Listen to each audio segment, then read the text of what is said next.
sponsored by Dell Small Business. I'm Deborah Rodriguez. The Fed's rate hikes may be working. Inflation is showing signs of cooling. Consumer prices increased 7.7% in October compared to the year before. That's lower than expected, just a 0.4 increase from September.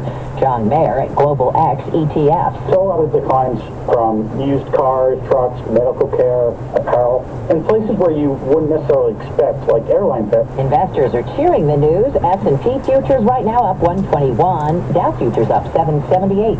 Floridians are dealing with the aftermath of another hurricane. It was crazy. Just water pouring in, and we couldn't do anything in time. That property manager watched the washout at his condo building.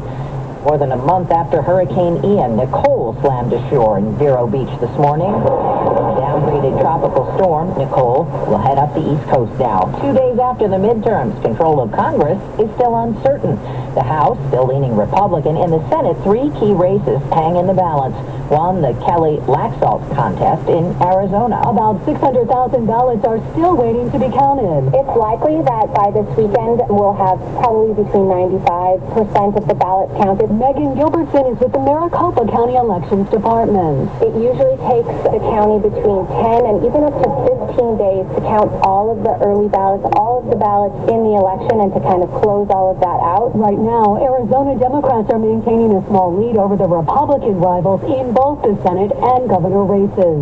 Stacey Lynn, CBS News. The Biden administration has just announced a proposal to require major federal contractors to publicly disclose greenhouse gas emissions, climate-related financial risks, and set reduction targets. One of the goals, according to the White House, is to protect the federal government's supply chains.